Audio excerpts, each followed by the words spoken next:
Buenas tardes de nuevo, mis hermanos. Ahorita cantábamos que aquellos que hemos sido comprados por la sangre de Cristo, sabemos, estamos seguros que vamos camino a encontrarnos con Él en la eternidad. A mí me gustaría que todos aquí podamos decir lo mismo con toda esa confianza, con esa plena seguridad. Y si alguno no lo puede decir, mi oración es que por este mensaje y por su palabra puedan entender que hemos cometido muchas faltas contra nuestro Dios, como veremos. Pero Él vino para vivir una vida sin pecado, para morir por aquellos que creían en Él, y Él resucitó. Y gracias a Dios, porque cada domingo adoramos a un Rey vivo, a nuestro Señor Jesucristo, que Él vive y reina para siempre. Amén. Entonces vamos a abrir nuestra Biblia, mis hermanos, en Isaías 9. Isaías 9, vamos a leer de los versículos 6 y 7.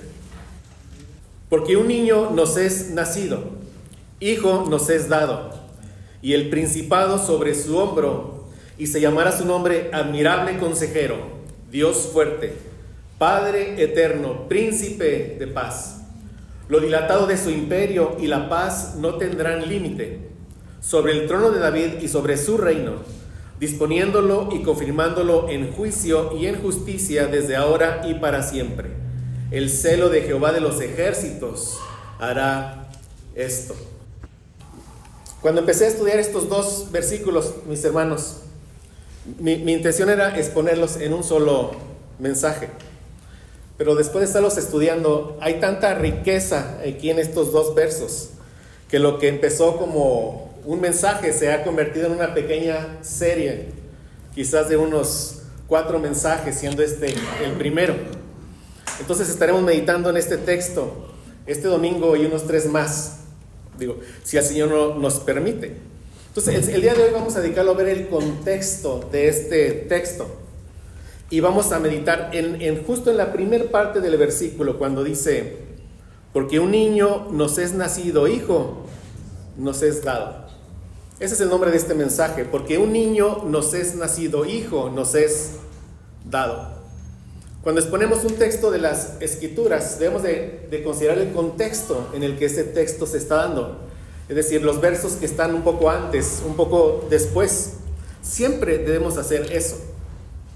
En algunas ocasiones debemos de considerar algunos capítulos anteriores, en algunas ocasiones. Y rara vez tenemos que irnos mucho más atrás, a otros libros de la Biblia, como un contexto. Y en la preparación del mensaje y en mi oración, cuando lo preparaba, para poder entender bien el significado de lo que es que un niño nos es nacido, que un hijo nos es dado, consideré importante regresarnos hasta el mismo huerto de Edén, mis hermanos. Desde allá ver por la historia redentora cómo este niño ha sido anunciado. Y repito, para que podamos ver la riqueza de lo que significa que el Señor Jesús se haya encarnado. En esta época de Navidad, como sabemos, la mayoría celebra el nacimiento de Jesús. Aunque sabemos que no nació exactamente un 24 de diciembre, pero en esta es la época en la que se celebra. Pero la mayoría lo celebran sin saber realmente lo que están celebrando. La mayoría están de fiesta sin saber realmente por qué están de fiesta. Se escuchan villancicos de Jesús, pero realmente sin saber realmente quién es ese niño al que le están cantando. Y eso está bien, porque el mundo no conoce a Cristo y el mundo no sabe estas cosas. Incluso ahorita de camino me comentaba mi esposa que ya están como, digamos, sugiriendo que no se diga feliz Navidad, sino que se digan felices fiestas. Esto por ser inclusivos, ¿no? Por no ser excluyentes, como queramos verlo. Yo pensaba que estaba bien. O sea, que aquellos que no saben realmente lo que están celebrando, que digan eso, felices fiestas, y es que sea un buen momento en familia, y eso es. Pero que los cristianos Que los cristianos, cuando digamos feliz Navidad, realmente sepamos qué es lo que estamos celebrando. Es decir, si alguien que no conoce a Cristo le pregunta, oye, ¿y en estas fechas qué celebran? ¿Quién es ese niño que ha nacido? Y si el cristiano se limita a decir, es el Salvador del mundo, que no está mal, pero si se limita a decir solo eso, creo que nos debería dar pena. Creo que la respuesta del cristiano debe ser más profunda, más digna de aquel del cual nos están haciendo esa pregunta, más digno de nuestro Señor Jesucristo. Entonces, por eso vamos a ir al Edén, mis hermanos, para poder tener claro lo pesado, lo sólido de este mensaje, que un niño nos es nacido, que un hijo nos es dado. Como sabemos, Dios crea al hombre del polvo de la tierra. Y Dios no se molesta en demostrarnos que así fue. Él en su palabra nos dice eso como un hecho. Nos informa, nos dice, fuimos creados del polvo de la tierra. Y Dios siendo Dios y el hombre siendo una criatura de Dios, recibe un mandato de Dios. Estas palabras de mandatos, como que nos dan, como si nos dieran toques con electricidad. Pero no hay nada más bello que obedecer a Dios por el motivo correcto, y es por amar a Dios. Dijo el Señor Jesucristo, si me amas, guardarás mis mandatos. El cristiano, antes de preocuparse por obedecer, el cristiano busca amar a Dios, conocer a su Dios de la Biblia, conocer lo que ese Dios ha hecho por él, para llegar a amarlo, y entonces es una obediencia amorosa a nuestro Señor. Entonces Dios crea al hombre, lo crea del polvo de la tierra, lo crea recto y lo crea sin pecado a Adán, y lo coloca en un huerto donde ahí no hay frío, no hay calor, es un clima ideal. Lo rodea de muchos árboles, él puede comer, ahí no hay carencias, él vive en el mejor estado. Pero como dije, Dios le da un mandato. Génesis 2, 16 al 17 dice, y mandó Jehová Dios al hombre diciendo, de todo árbol del huerto podrás comer. Cuando leo este texto, yo quisiera saber cuántos árboles había en el huerto. Puedo pensar en miles y de todo tipo de fruta y deliciosa y todo. ¿Y qué le dice? De todo árbol puedes comer, mas del árbol de la ciencia del bien y del mal no comerás, porque el día que de él comieres ciertamente morirás. Y estas son las primeras palabras que Dios dirige al hombre, un mandato. Pero es un buen mandato. ¿Por qué? Porque si el hombre no come de ese fruto, él no se va a morir de hambre, ¿no? Él puede estar comiendo de lo que quiera. Aparte, como dije, Dios lo creó recto, lo creó sin pecado.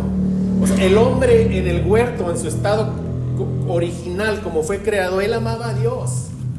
Él se deleitaba en Dios, él caminaba con Dios, él obedecía a Dios. El hombre podía obedecer cualquier mandato que Dios le hubiera dado, pero Dios le da un mandato. Dios pone a prueba al hombre. Dios quiere probar que el hombre verdaderamente lo ama y lo va a obedecer. Y también Dios le informa, le dice, el día que de él comas, ciertamente morirás. De aquí vemos, antes de ver hoy la muerte, antes de ver eso, vemos que Dios quiere bendecir al hombre con la vida eterna. Es lo que vemos aquí. ¿Por qué? Porque mientras el hombre se mantenga obedeciendo a Dios, él vivirá eternamente. ¿Sí lo ven? El hombre para vivir eternamente tenía que obedecer. Y aquí vemos que es una obediencia que es perfecta.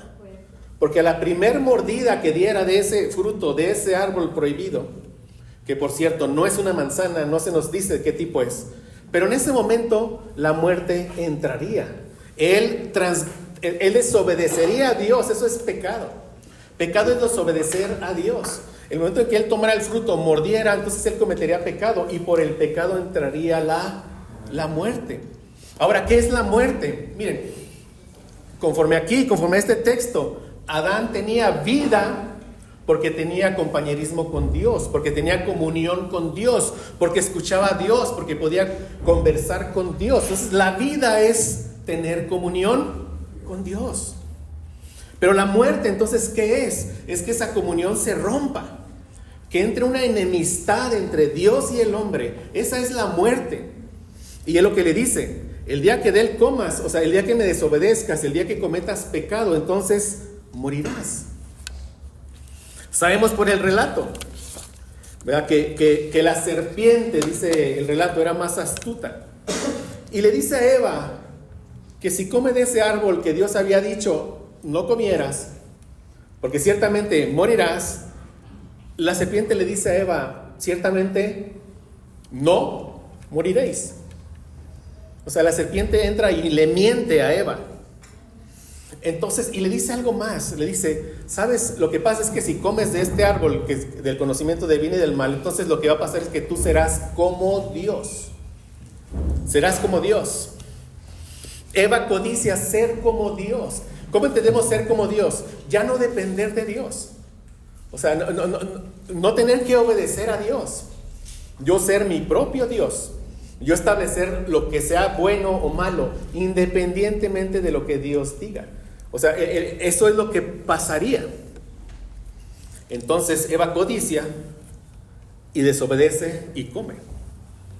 Y Eva da a su marido, que dice la escritura que estaba con ella. O sea, el papel de Adán era proteger a su esposa, a Eva. Era interponerse entre Eva y la serpiente y decirle a la serpiente: no, o sea, estás mintiendo. O sea, eso no fue lo que dijo Dios. Vamos a obedecer a Dios, no vamos a comer. Y lo que debía de hacer Adán era aplastar la cabeza a esta serpiente. Pero también Adán codició ser como Dios. También Adán desobedece y come. Entonces ahí, en esa primer mordida, entra el pecado. O sea, cometen pecado. Y por el pecado entra la muerte. ¿Qué es la muerte? Es una separación completa de Dios. O sea, a partir de ahí vemos por las escrituras y seguimos viendo que el hombre, se esconde de Dios. O sea, un momento antes de que muera, el hombre convive con Dios, platica con Dios, entra el pecado, el hombre se da cuenta que está desnudo, siente la vergüenza de su pecado, se esconde de Dios, ya no busca a Dios, se convirtió en un enemigo de Dios. La muerte entró y separó al hombre de Dios. Pero piensa, o sea, estamos hablando de un relato que es histórico. O sea, no es un cuento de niños, esto es un relato que es histórico. Y piensa, si el hombre creado recto y sin pecado, viviendo en las mejores condiciones en Edén, si el hombre viviendo en este estado, él tomó la decisión de pecar, de desobedecer a Dios, ¿qué se espera de todos los descendientes de Adán y de Eva? Que ellos ya no nacerían en una condición como Adán, sino heredarían esa condición de pecado, esa condición de muerte espiritual. O sea, repito la pregunta: si el hombre creado recto, sin pecado y viviendo en las mejores condiciones toma la decisión de desobedecer a Dios, ¿qué se espera de todos los hijos de Adán y Eva que ahora nacen en pecado? ¿Qué se espera de ellos? Solo la desobediencia, y una desobediencia completa a Dios. Dice el Salmo 51:5: he aquí, en maldad he sido formado y en pecado me concibió mi madre. Esto aplica a todos los seres humanos creados que han nacido después de Adán y de Eva. O sea, aplica a ti y me aplica a mí. Sí. Mira, y lo que se espera de los hijos de Adán y de Eva es que desobedezcan a Dios. Y no una vez ni dos, sino muchas veces. O sea, esa condición del hombre Dios la describe en el Salmo 14. Vamos ahí, por favor. Salmo 14, versículos 2 y 3. Estamos viendo cuál es la condición del hombre después de que entra ¿qué? El pecado en el mundo. La condición de todos los hombres. ¿Qué dice Salmo 14, 2, 3? Dice: Jehová miró desde los cielos sobre los hijos de los hombres. Vean, para ver si había algún entendido que buscara a Dios. ¿Y qué dice el 3? Todos se desviaron, a una se han corrompido, No hay quien haga lo bueno, no hay ni siquiera uno. O sea, esto es la muerte espiritual. O sea, el hombre ya no tiene la capacidad de amar y de obedecer a Dios. Ya no puede. ¿Por qué? Porque entró la muerte. La muerte los separa de Dios. Eso fue inmediato. Entonces, de modo que todos los descendientes de Adán y Eva, incluidos nosotros, nacimos bajo una sentencia de muerte. Porque Dios había dicho, el día que de él comas, ciertamente morirás. O sea, Dios ahí nos dice que desobedecer a Dios, que es el pecado, lleva como castigo la muerte. Y esa sentencia de muerte estuvo o sigue estando en todos, porque todos hemos cometido pecado. Pero justo después de la caída, Dios mismo le promete, ¿verdad? Promete que vendrá un Salvador, un descendiente de Eva que le va a aplastar la cabeza a Satanás. O sea, este Salvador va a restaurar la comunión de Dios con el hombre. Él es el que lo va a hacer que otra vez el hombre pueda estar bien con Dios. Y lo que tiene que hacer ahora Adán y Eva cuando escuchan esto es creerle a Dios. Es tener fe en Dios. El hombre ya no puede hacer nada en este momento. O sea, la condición para que el hombre por él mismo gane la vida eterna es la obediencia perfecta. Y aquí ya habían fallado. Y eso los llevó a fallar 1, 2 y 3 veces. Y eso ha pasado con todos los hombres. Entonces la salida que Dios pone para el hombre va a enviar él a un Salvador, un descendiente de Eva. Y el hombre tiene que poner su fe en ese Salvador. ¿Por qué? Por todo lo que él va a hacer, como lo iremos viendo. Vamos, Génesis 3:15, por favor. Vean aquí, estas palabras son de Dios para la serpiente. Le está informando lo que le va a pasar a la serpiente por haber engañado a Eva. Le dice, pondré enemistad entre ti. O sea, habla entre la serpiente, entre Satanás. Y dice, y la mujer. Porque cuando la mujer decide creerle a Satanás, la mujer entra en una amistad con Satanás. ¿Dios qué va a hacer? Dios va a salvar a la mujer. ¿Cómo? Revertiendo esa amistad y luego poniendo una enemistad entre la mujer y Satanás. Y no solo eso, dice, pondré enemistad entre ti, Satanás, y la mujer, y entre tu simiente, que es tu descendencia, y la descendencia de la mujer. Y nos habla aquí de un descendiente de la mujer que dice, esta simiente o este descendiente, dice, te herirá en la cabeza. O sea, de la mujer vendrá uno que va a derrotar, va a aplastar totalmente ¿a quién? A Satanás. Cuando dice, esta te herirá en la cabeza y tú le herirás en el calcañar, o sea, en el tobillo. O sea, la serpiente también te va a hacer daño, le dice. Pero tú, o sea, este descendiente, ¿qué va a hacer? Va a aplastar la cabeza de Satanás. Este descendiente es ese niño que nos es nacido. Este descendiente es ese hijo que nos es dado. Sí, este niño que nació es el descendiente prometido a la mujer desde Génesis 3:15. Y aquí vemos la obra que él va a hacer. Él va a aplastar la cabeza a Satanás. Y a lo largo de la historia de las páginas del Antiguo Testamento, lo que estamos encontrando es que Dios fue entregando cada vez más y más revelación sobre este descendiente. De modo que todos pueden ser salvos poniendo la fe en lo que Dios haya dicho de la simiente prometida. En este momento, ¿qué había dicho? Que esta simiente le va a aplastar la cabeza ¿a quién? A Satanás. Y vean ustedes, o sea, Dios está hablándole ¿a quién? A Satanás. Y ahí están Adán y Eva. Adán y Eva ya están perdidos, o sea, ya están, el pecado entró en ellos. Están separados ya de Dios, ya están muertos. Ya no tienen esperanza, pero están escuchando. ¿Y qué escuchan? ¿Qué es lo que escuchan? Adán, o sea, está escuchando la palabra de Dios. ¿Y qué está escuchando? De mi esposa vendrá un descendiente. Entonces, ¿qué dice Adán? Vamos a vivir. Sí me sigue. O sea, vamos a vivir. ¿Pero por qué? Porque tienen fe. Le creen. O sea, creen la palabra de Dios. ¿Sí ves? Esto era el evangelio. Se conoce como el protoevangelio. El primer evangelio que Dios le dio al hombre. Y sabemos que que le cree porque dice Génesis 3:20. Vamos ahí, Génesis 3:20.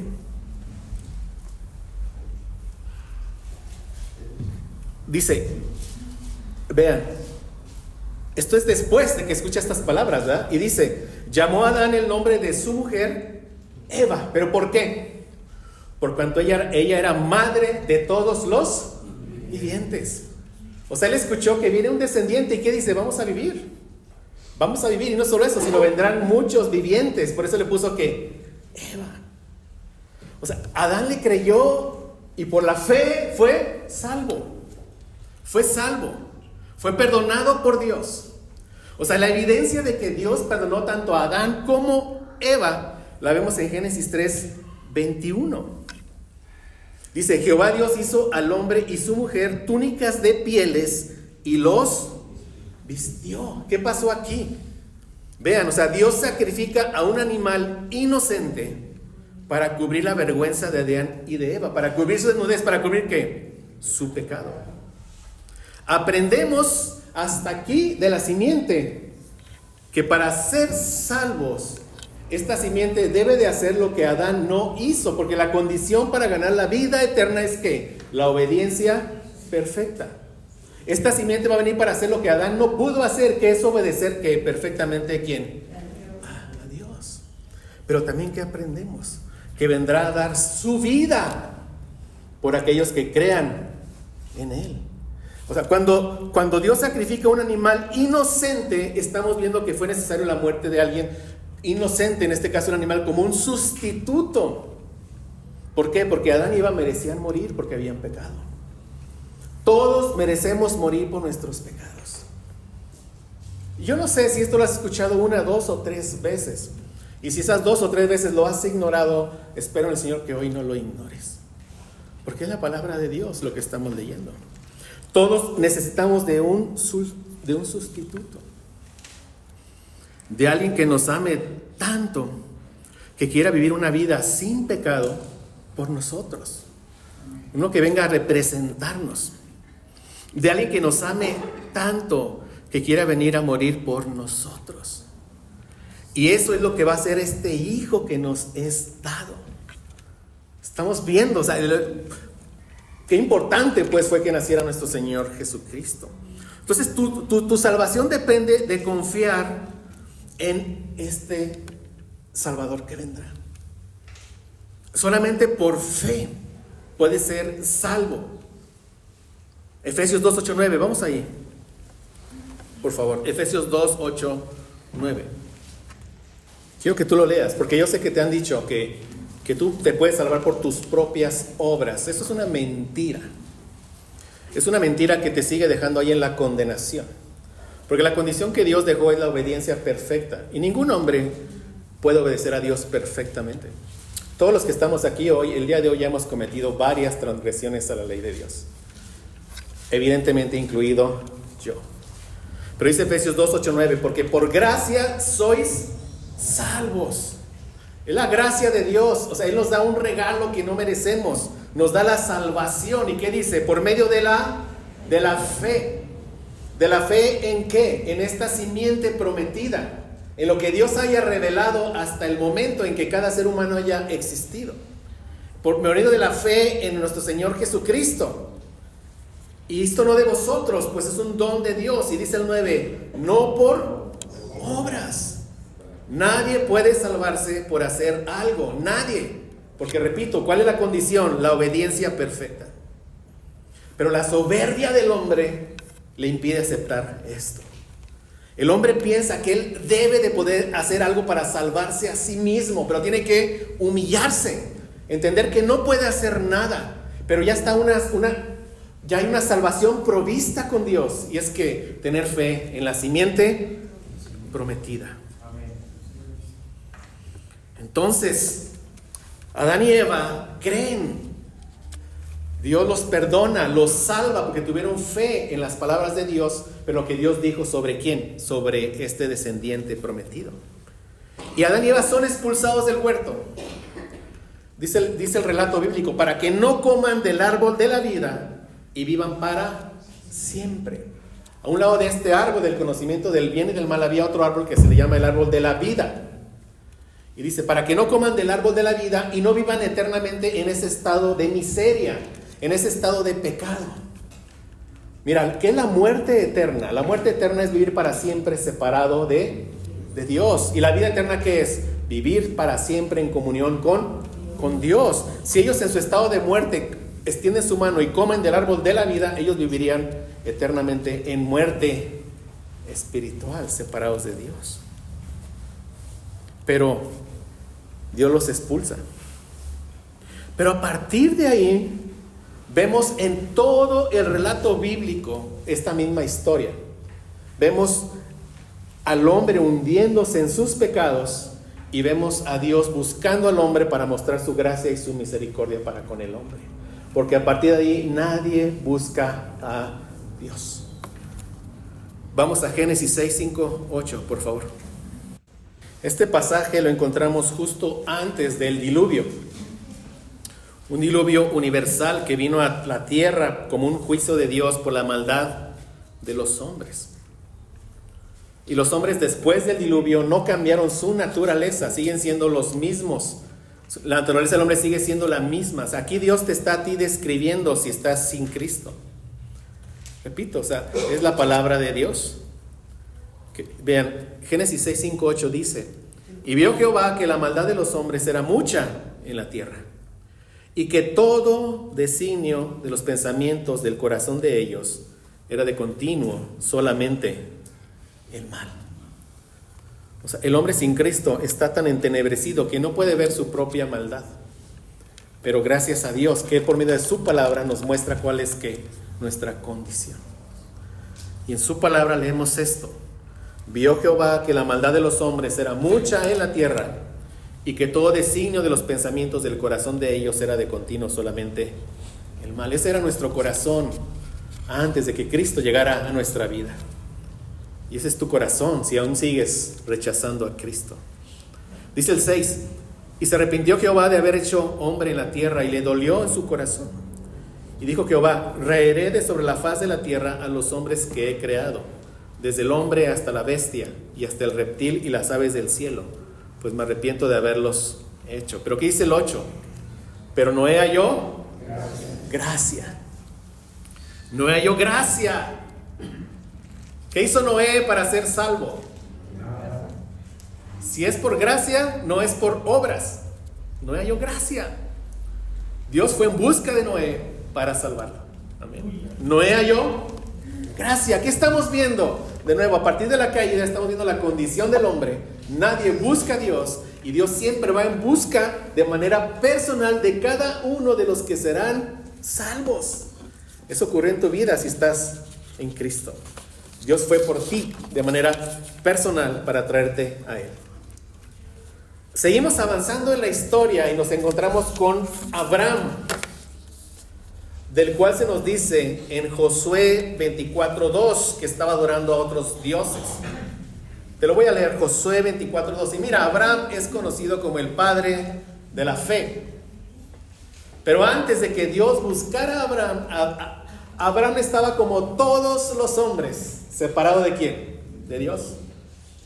Dice Josué 24:2: y dijo Josué a todo el pueblo: así dice Jehová, Dios de Israel: vuestros padres habitaron antiguamente al otro lado del río, esto es Taré, padre de Abraham y de Nacor, y dice: y servían a dioses extraños.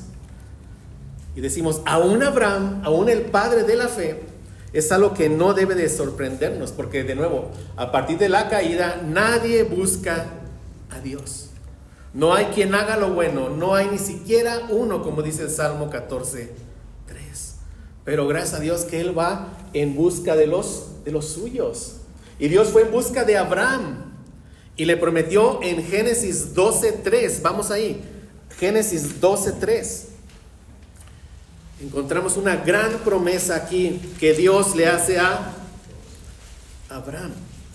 Génesis 12:3 dice: y serán benditas en ti todas las familias de la tierra. O sea, le está diciendo, de ti vendrá, vean, el descendiente prometido a la mujer, allá en Génesis 3:15, ese vendrá de ti, Abraham. Y por medio de él llegará bendición a todas las familias de la tierra. Cuando leemos todas las familias de la tierra, no tenemos que pensar que Jesús vino para salvar a todos. Entendemos que Dios se encarnó para salvar a gente de toda lengua, tribu, pueblo y nación.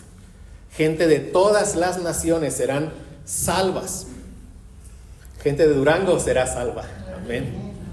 Aquí estábamos nosotros, considerados ya en esta bendición, si es que estamos en Cristo. Y lo sorprendente de esta promesa que Dios le hace a Abraham es que la esposa de Abraham, que era Sara, era estéril. Entonces aquí estamos aprendiendo algo más del descendiente prometido. Estamos aprendiendo que él nacerá de una forma que es milagrosa. Y estamos aprendiendo que él vendrá a salvar a multitudes, a muchos. Génesis 15:5, muévete un poquito adelante, por favor. Dice la palabra de Dios: y lo llevó fuera a Abraham y le dijo: mira ahora los cielos y cuenta las estrellas si las puedes contar. Y le dijo: así será tu descendencia. Y creyó a Jehová, creyó a Jehová y le fue contado por justicia. O sea, Abraham tuvo fe en que el descendiente prometido a la mujer vendría de él y él traería salvación a gente de toda lengua, tribu, pueblo y nación.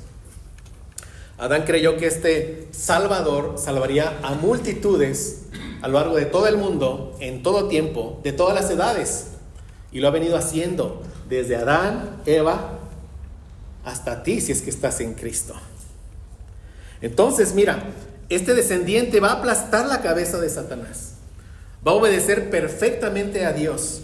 Y va a morir por los pecados de aquellos hombres que pongan su fe en él. Para así poder traer esta bendición, la salvación, la vida eterna. Para restaurar la comunión con Dios, la vida eterna, a familias de toda la tierra. Y los que se salvarán serán multitudes en todo el mundo, tantas que serán como las estrellas del cielo. Esta es parte de la obra que hará el niño que nos es nacido, el hijo que nos es dado. Y la hemos obtenido, si se fijan, de revisar un poco de la historia del Antiguo Testamento. Realmente hemos revisado algunos versículos, muy pocos de todo lo que encontramos en el Antiguo Testamento. Pero espero que podamos empezar a ver lo maravilloso de este niño que va a nacer. Si continuamos recorriendo toda la historia, veremos muchas promesas que Dios va dejando a lo largo del Antiguo Testamento. Pero vemos que todas esas promesas serán sí y amén en este niño que nos es nacido, en el Señor Jesucristo. Como dice 2 Corintios 1, 19 al 21.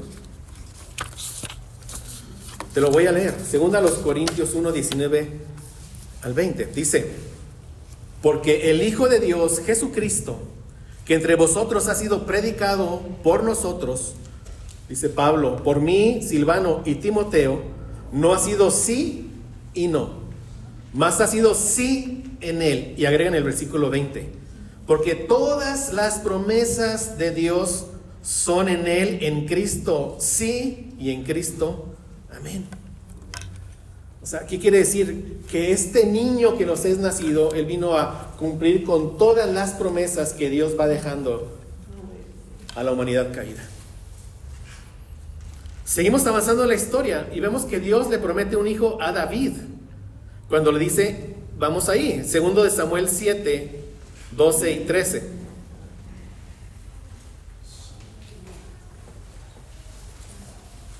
Mis hermanos, no sé cuántas veces, por gracia de Dios, he recorrido la historia bíblica. Cada vez que lo hago me sigue llenando de mucho gozo. Todo lo que Dios planeó, cómo orquestó toda la historia para salvarme a mí, porque por gracia estoy en Cristo. Y para salvarte a ti, si por gracia estás en Cristo. Seguimos viendo promesas que Dios va haciendo y que serán cumplidas en Jesucristo. 2 Samuel 7, 12 y 13 dice, palabras de Dios a David por medio del profeta Natán. Dice, y cuando tus días sean cumplidos y duermas con tus padres, yo levantaré después de ti a uno de tu linaje, el cual procederá de tus entrañas, y afirmaré su reino. Dice, él edificará casa a mi nombre, y dice, y yo afirmaré para siempre el trono de su reino. David le creyó a Dios que un descendiente prometido a la mujer sería uno del linaje de David. David era de la tribu de Judá, era un judío de la tribu de Judá. Entonces ahora ya sabemos algo más del descendiente prometido, que vendrá de Judá y vendrá de un linaje real. O sea, este niño que nos es nacido es un rey que vendrá a gobernar eternamente sobre su creación. Por eso nuestro texto, Isaías 9, 6, 7, vamos de nuevo a nuestro texto, mis hermanos. Isaías 9, 6, 7. Por eso dice, porque un niño nos es nacido, hijo nos es dado, y el principado sobre su hombro. Se refiere que él será ese rey prometido que vendrá. Y dice, se llamará su nombre admirable consejero, Dios fuerte, Padre eterno, príncipe de paz. Lo dilatado de su imperio y la paz no tendrán límite sobre el trono de David y sobre su reino, disponiéndolo y confirmándolo en juicio y en justicia desde ahora y para siempre. El celo de Jehová de los ejércitos hará esto. Entonces es un rey que vendrá a salvarnos. Después de David viene Salomón, como sabemos. Y el reino en Salomón alcanza su máximo esplendor. Pero después viene una caída estrepitosa. Y este reino de Israel se divide en dos. El reino del norte, que era Israel, se le llamó así al reino del norte, que estaba compuesto por 10 tribus. Y el reino del sur, que estaba compuesto por 2 tribus. Estas 2 tribus del reino del sur eran Benjamín, la tribu de Benjamín y la tribu de Judá. Y de Judá vendría ¿quién? Este rey prometido. Y en este punto de la historia nos unimos al contexto de nuestro pasaje, mis hermanos. O sea, el profeta Isaías abre el capítulo 9, si te fijas, Isaías 9, 1, diciendo, mas no habrá siempre oscuridad para la que está ahora en angustia. O sea, cuando el profeta Isaías llega y habla la palabra de Dios, el reino está dividido. Y el reino está en tinieblas. Hay enemistad entre el rey del norte y el rey del sur. En tiempos del profeta Isaías, el rey de Judá era Acaz y el rey de Israel era Peca. Y Peca había entrado en alianza con Resín, que era el rey de Siria, para invadir y despojar al reino del sur, a Judá. Esto lo vemos en Isaías 7, 1 y 2. Ahora estamos viendo contexto, pero ya unos capítulos anteriores, ¿verdad, mis hermanos?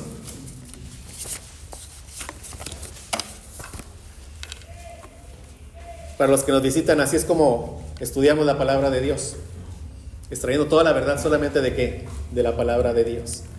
Y confiamos en que la palabra de Dios haga su obra. Su palabra es viva y eficaz, no regresa vacía. Dice Isaías 7, 1, 2. Aconteció en los días de Acaz, hijo de Jotam, hijo de Usías, rey de Judá. ¿El reino de qué? Del sur. Que Resín, rey de Siria, y Peca, hijo de Remalías, rey de Israel, o sea, del reino del norte. Dice, subieron contra Jerusalén para combatirla, pero no la pudieron tomar. Y vino la nueva a la casa de David. La casa de David es el reino del sur, porque ahí está la tribu de ¿qué? De Judá.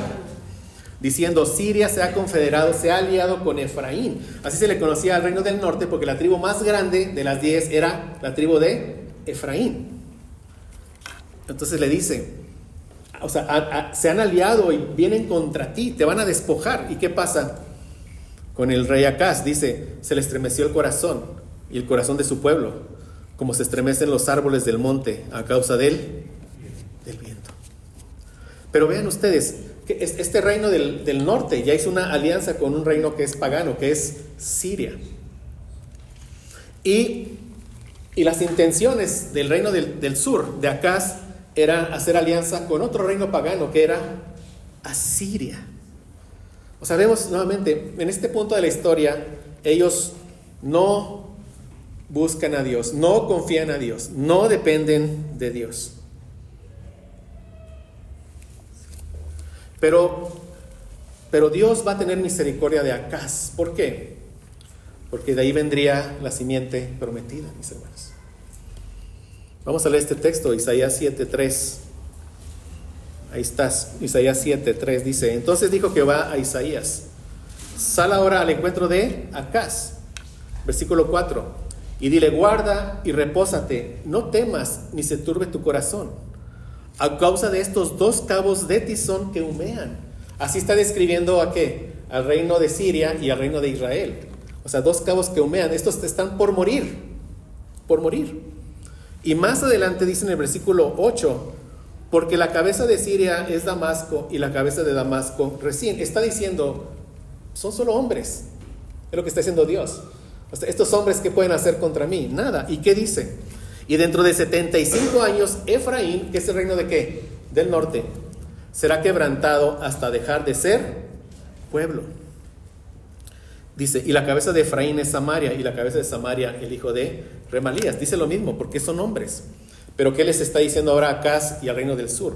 Si vosotros no creyereis, ¿qué dice? De cierto no permaneceréis. ¿Sí ven, mis hermanos? Pero aquí notemos algo importante. Dios le dice a Acaz que no tema, pero no porque Acaz fuera un rey piadoso, o porque fuera un mejor rey, un rey obediente. Le dice que no tema a pesar de que Acaz era tan impío como peca. Les voy a leer segundo libro de Reyes 16, 1 al 3. Escuchen, se lo leo. Dice, en el año 17 de Peca, hijo de Remalías, estamos hablando del rey del norte, dice, comenzó a reinar Acaz, hijo de Jotam, rey de Judá, o sea, del rey del sur. Y dice, cuando comenzó a reinar Acaz era de 20 años y reinó en Jerusalén 16 años. Y no hizo lo recto ante los ojos de Jehová, su Dios, como David su padre. Y dice segundo Reyes 16:3. Antes, dice, anduvo en el camino de los reyes de Israel. O sea que estuvo imitando lo que hacían que todos los reyes del norte de Israel. ¿Y qué dice? Y aún hizo pasar por fuego a su hijo. O sea, los sacrificó a su hijo a dioses paganos. O sea, Dios va a tener misericordia de Acaz, pero no porque Acaz fuera bueno. O sea, ¿qué estamos viendo hasta aquí? O sea, no hay nadie bueno. O sea, Acaz había entregado las prácticas abominables de la región, de tanto el reino del norte como todos los reinos que estaban allí alrededor. O sea, Peca, Requín merecían el juicio de Dios por sus maquinaciones malvadas de destruir el reino del sur, pero también Acaz. Pero Dios va a mostrar de nuevo, quiere mostrar su misericordia que hacia Acaz. Y Dios sabe que Acaz es un incrédulo. Y vean lo que le dice, regresemos, Isaías 7, 10 y 11.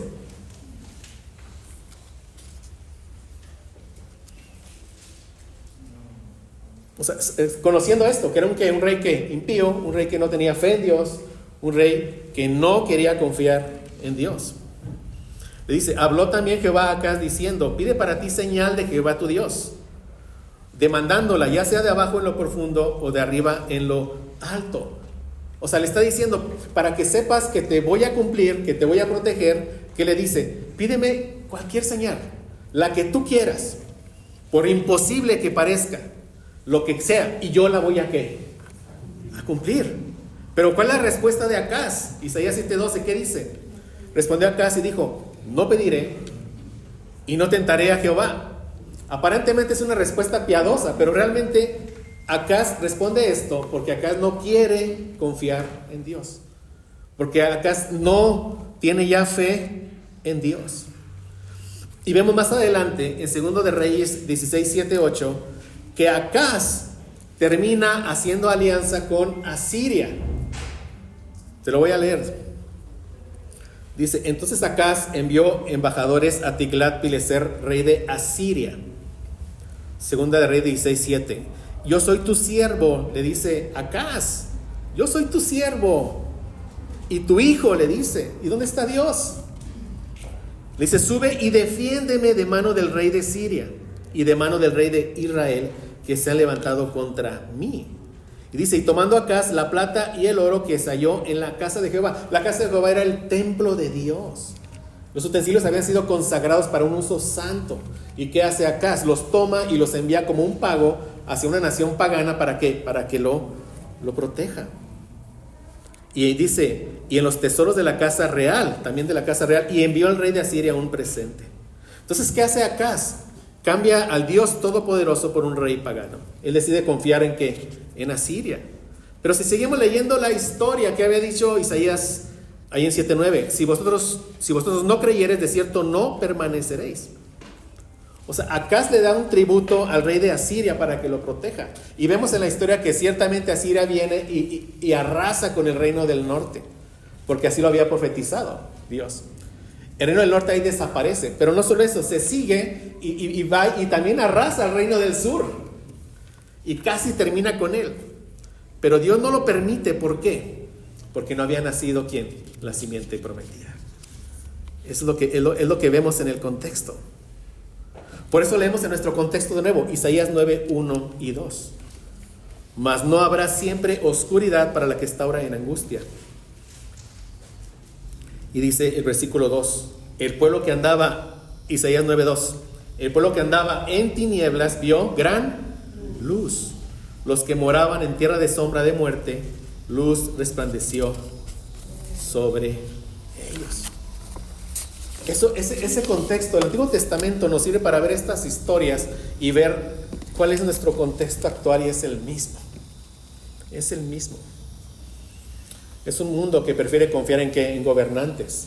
Vean ustedes, ¿cuál fue el último gobernante que usted lo escuchó orar a Dios en nuestro país hablando? Es lo mismo. Y también ocurre de manera individual. Todos celebrando la Navidad sin saber qué están celebrando. ¿Por qué? Porque siguen muertos en sus pecados. Pero tú estás aprendiendo, ¿verdad? ¿Quién es ese hijo que nos es nacido? Estás viendo que la misericordia de Dios en los contextos en que Él ha dado sus promesas.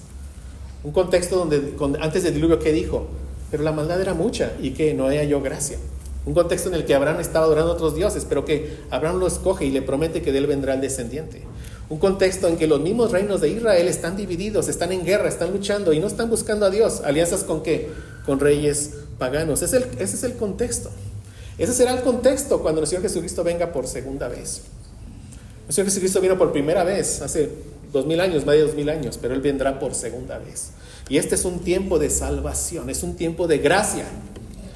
Dice, el Señor es paciente para con nosotros porque no quiere que ninguno se pierda, sino que todos procedan al arrepentimiento.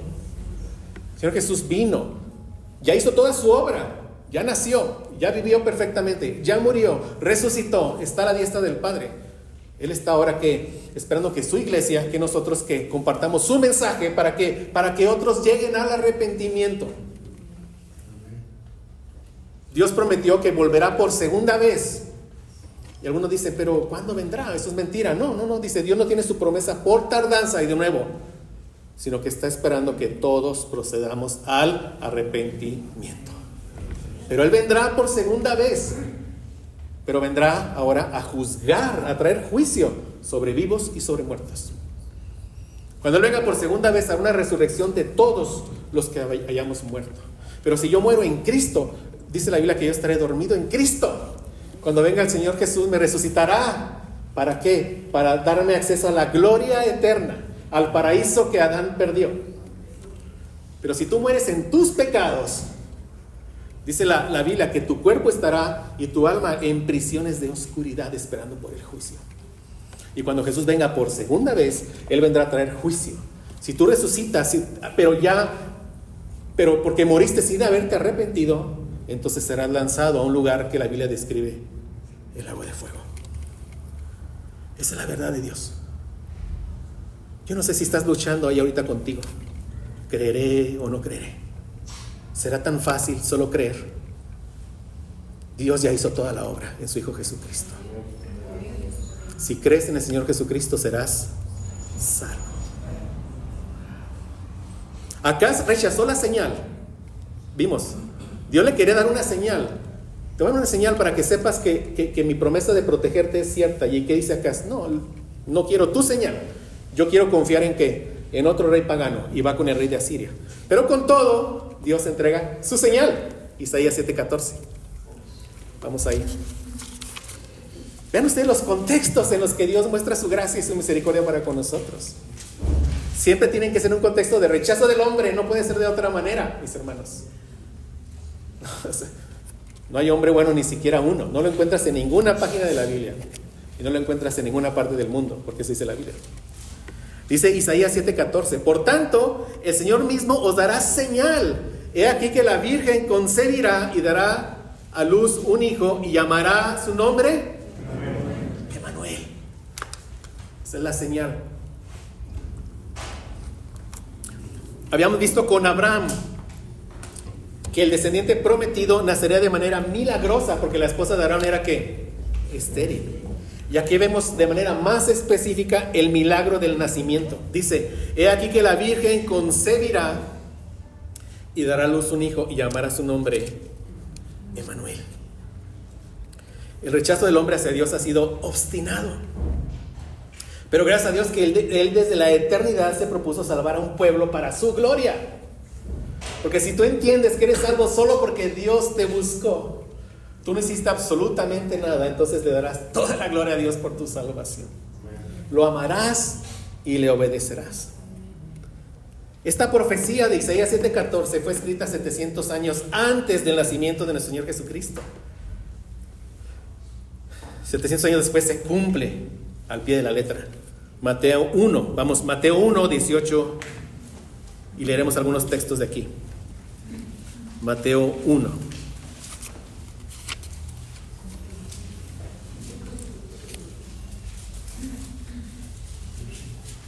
Mateo 1, 18. Dice, el nacimiento de Jesucristo fue así.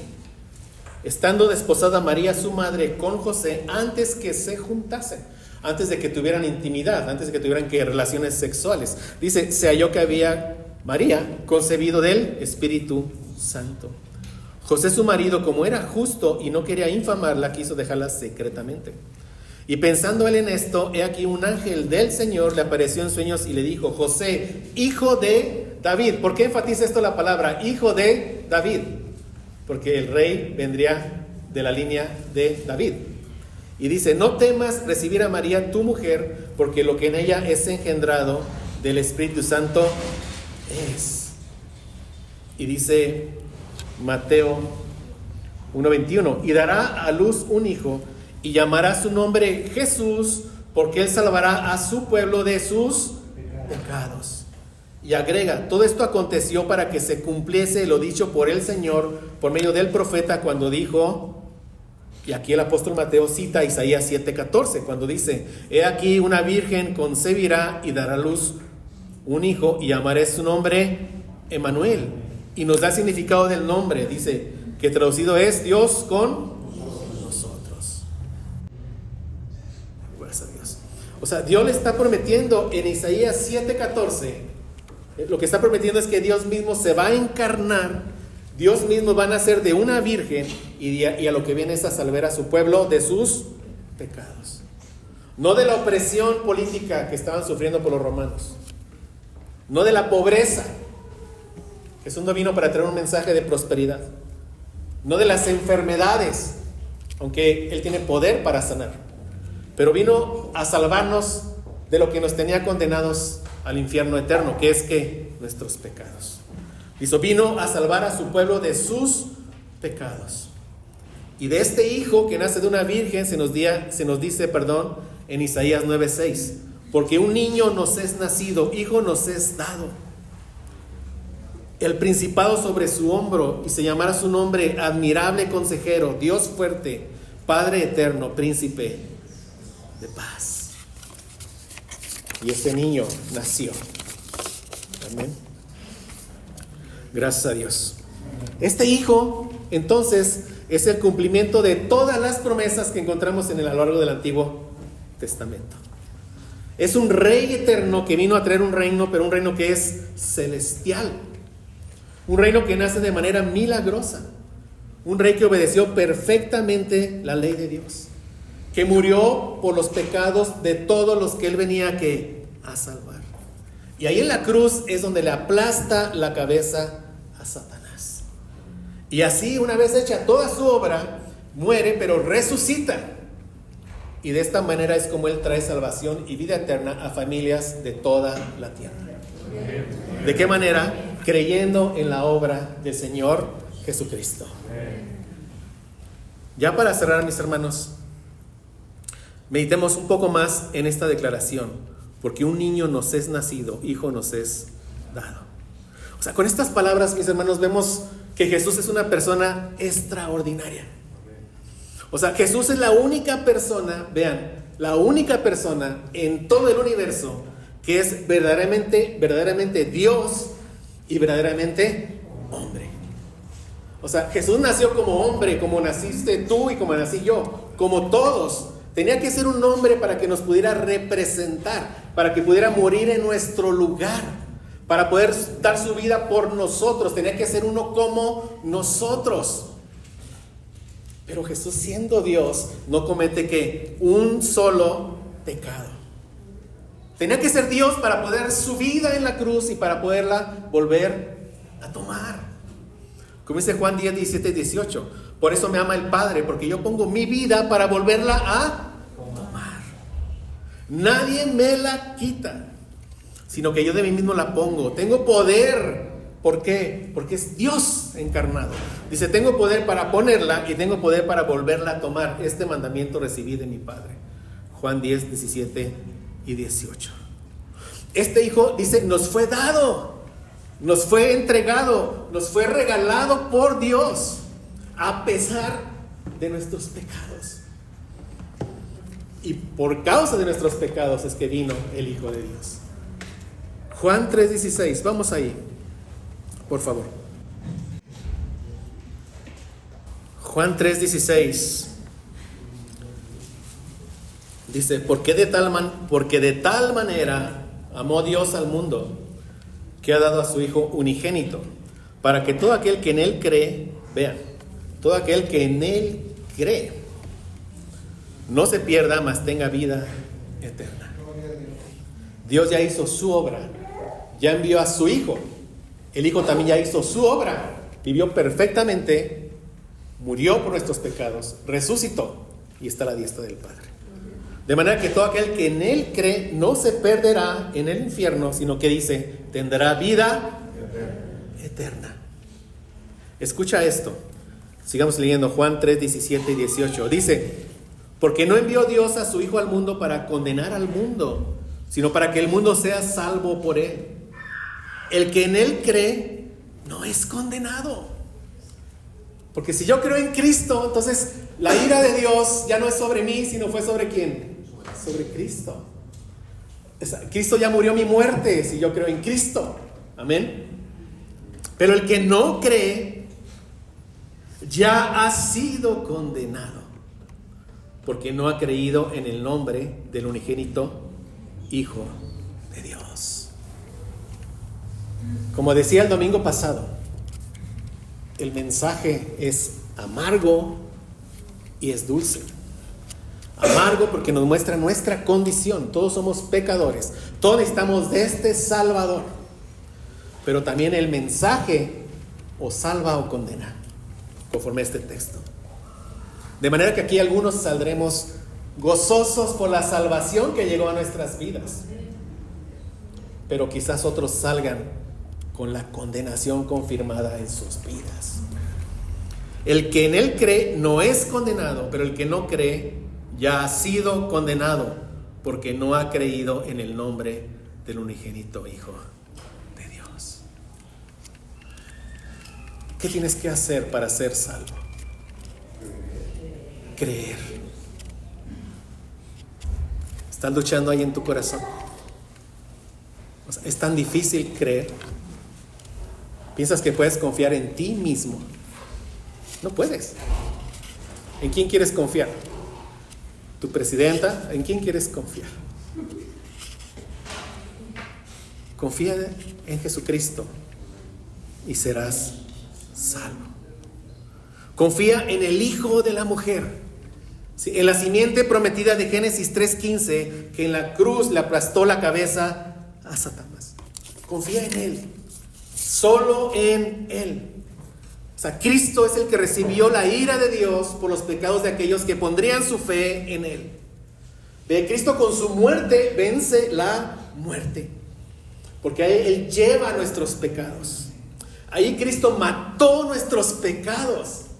Ahí Cristo separó de nosotros la condenación por nuestros pecados y la llevó sobre Él. En Cristo hemos sido reconciliados con Dios. Cristo es el que nos ha abierto de nuevo el camino de regreso al paraíso. Había otro árbol en el paraíso, el árbol de la vida.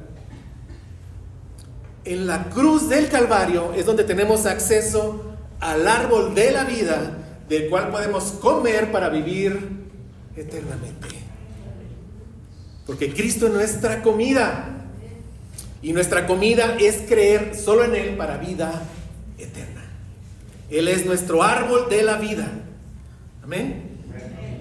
Entonces Cristo es ese hijo de Eva prometido, pero también es el hijo de Abraham, en el cual recibimos la promesa de que su descendencia espiritual sería como las estrellas del cielo. Abraham esperó, de manera milagrosa nace Isaac, pero uno más grande que Isaac debía de nacer. Y de un milagro más grande, concebido ¿por quién? Por el Espíritu Santo de Dios. Y en Cristo nace un pueblo que es inmenso, como las estrellas del cielo, dice, más numeroso que las arenas del mar. Y si crees en Cristo, tú eras una de esas estrellas que vio Abraham. Si crees en Cristo, tú estás dentro de esa multitud que ha sido salvada. Con Cristo fuimos hechos hijos de Dios, porque aquellos que tienen la fe de Abraham, como dice Gálatas, somos hijos de Abraham, somos hijos de Dios. Si tú tienes la fe de Abraham, tú eres una de esas estrellas, una de esas estrellas que brilla en el cielo para la gloria de Dios. ¿Por qué? Porque tú reconoces que estás perdido, pero que Cristo vino para salvarte a ti, vino por ti. Y Cristo es nuestro Rey. Es ese hijo de David que cuando Él vino dijo: mi reino se ha acercado a vosotros. El reino de Cristo no es de este mundo. No es un reino como el de Salomón. No es como ningún reino, porque todos los reinos serán finalmente destruidos. El de Cristo es un reino espiritual, un reino eterno, un reino indestructible que nunca será destruido. Un reino inmenso, donde sus súbditos están en todos los rincones de la tierra, en todas las naciones, en todas las épocas, en todas las lenguas, en todos los tiempos. Un reino invencible, eterno, indestructible. Y todo porque un niño nos es nacido, porque hijo nos es dado. Amén. Todas las promesas se cumplen en este hijo. Y dice la palabra que los cielos de los cielos no pueden contener a Dios. Los cielos de los cielos no podían contener a Cristo preencarnado, y aquí nace en un pequeño bebé. Se humilló, pero hoy esa cuna está vacía, porque este bebé creció, obedeció perfectamente y murió en la cruz. Pero hoy también esa cruz está vacía, porque nuestro Rey resucitó. Gracias a Dios por eso. Nosotros creemos en un Rey resucitado. Amén. La forma que se ve que Él es el Rey de tu vida es que tú le amas y le obedeces. Confías en Él ciegamente. Que el Señor nos ayude a eso, a amarlo cada vez más, para obedecerlo cada vez más, por la razón correcta, por amor a nuestro bendito Salvador. Y quiero cerrar con esta pregunta para todos. Todos los que estamos aquí podemos decir junto con el profeta Isaías que un niño nos es nacido, que hijo nos es dado. Es una pregunta personal. Todos podemos decir amén a estas palabras del profeta Isaías. Un niño nos es nacido, hijo nos es dado. Tú puedes decir que este niño es tu rey. Él es el rey de tu vida, que vino a salvarte de tus pecados. Puedes decir con fe que Él vino a vivir la vida que tú jamás pudiste haber vivido ni podrás vivir, una vida perfecta. Que vino a morir una muerte. O sea, toda la ira de Dios sobre Él, pero que Él resucitó. Y Él desde la cruz te llamó. Y comiste del árbol de la vida de Cristo porque creíste en Él. Puedes decir que este niño es tu rey, que este niño es tu salvador, que es tu esperanza, que es tu vida eterna. Sí, gracias a Dios, porque eso te fue dado por pura gracia y por pura ¿qué? Misericordia. Y si alguno no puede decir eso, no está seguro de poder decir eso, yo pienso que hoy es un buen tiempo para creer en este Hijo maravilloso que nació para dar vida eterna a todos los que creerán en Él. Cree en el Señor Jesucristo y serás salvo. Porque un niño nos es nacido, hijo nos es dado. Amén. Padre Santo, gracias, Señor. Gracias, Señor, porque podemos conocer toda la gloria de tu plan eterno de redención en la vida y obra de nuestro bendito Señor Jesucristo. Podemos verlo a lo largo del Antiguo Testamento, cómo te fuiste anticipando, cómo lo fuiste anunciando, cómo fuiste salvando por medio de lo que venías anunciando de Él. Pero gracias porque nosotros tenemos toda la revelación en nuestras manos. Podemos conocer la obra completa de nuestro bendito Cristo. Podemos entender que Él vino a la cruz a morir específicamente por su pueblo, por nosotros. Gracias, Señor. Gracias porque reconocemos que no merecíamos de tu misericordia. Por nuestros pecados merecíamos tu juicio. Pero el Hijo nos fue nacido, el Hijo nos fue dado y en Él tenemos vida eterna. Gracias porque anhelamos su regreso. Sabemos que cuando Él venga escucharemos las palabras: venid, bendito de mi Padre, al reino eterno preparado para vosotros. Tenemos esa seguridad. Y mientras Él llega, Señor, ayúdanos a no perder el tiempo en distracciones vanas que no tengan sentido. Señor, ayúdanos a estar más trabajando en el reino, en tu reino, en este reino eterno, inconmovible, en este reino espiritual. Úsanos para que otros vengan a tus pies, si es tu voluntad. Te doy gracias por todos los que están aquí y que han escuchado tu mensaje. Y te pido que tu Espíritu Santo, si es tu voluntad, los traiga a nueva vida. Gracias, Señor, por este mensaje, por tu palabra. En nombre de Cristo. Amén.